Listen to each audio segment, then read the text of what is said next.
Welcome to Advanced English Gossip. This week we have some juicy news from Shakespeare's The Merchant of Venice and Maupassant's The Necklace. They explore their paradoxes and anomalies in the human behaviour associated with materialism and marriage to ignite discussion around morality. Stuff, the paradox of the week. Our attempts to attain individualistic objectives paradoxically leads not to self-betterment, but rather a disconnect in identity and relationships. In the world of The Merchant of Venice, this occurs through the materialistic characterization of Shylock, which shows his desire for money and revenge. Remember when Shylock's daughter runs away and he exclaims, "Oh my ducats, oh my daughter, my ducats and my daughter." Turns out the repetition of daughter and ducats in parallel sentence structures emphasizes his anomalous capitalization of relationships and the need for morality in human behavior. Fast forward and we can see the paradox of Shylock's selfish behaviour in the courtroom scene. "Nay, take my life and all. You take my house, you take my life." It's pretty obvious that the anaphora that equates his capital with his life demonstrates his insatiable desire for money and how it has resulted in his paradoxical loss of wealth. Fly over to Maupassant's world and Mathilde is so enamoured by constructing an appearance of wealth that her downfall is paradoxically caused by her materialistic behaviour. Maupassant uses the diamond necklace to symbolise Mathilde's repeated attempts at creating a wealthy facade.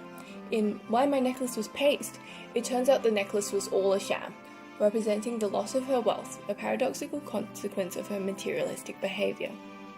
Now relationship gossip. Turns out that anomalies in human behaviour undermine a traditional marriage by either challenging gender roles or capitalising the relationship. In the world of The Merchant of Venice, tensions are heating up between Bassanio and Portia, when Bassanio says, "I would lose all to deliver you." The paradoxical notion of Bassanio sacrificing one life for another, namely Portia's for Antonio, is really just a reflection of their patriarchal Elizabethan marriage. Portia, disguised as Balthazar, fires back with, "Your wife would give you little thanks for that." The dramatic irony dripping from that response explores the anomaly between Portia's recurring rejection of gender roles and Bassanio's blatant disregard for Portia's autonomy. Don't fear though, Shakespeare advocates for the transcending of gender stereotypes, showing that anomalies in conventional marriage are needed to empower women. The necklace presents a new spin on authentic love with the anomaly of the materialistic marital dynamic manifested in Mathilde and her husband.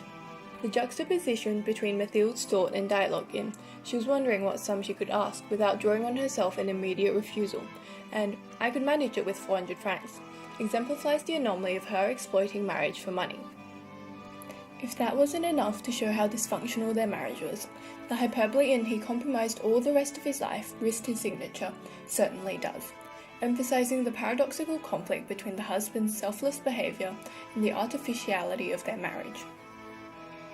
Let's recap. The Merchant of Venice and The Necklace have explored how anomalies and paradoxes are needed to highlight inconsistencies in human behavior and assert the complexity of morality.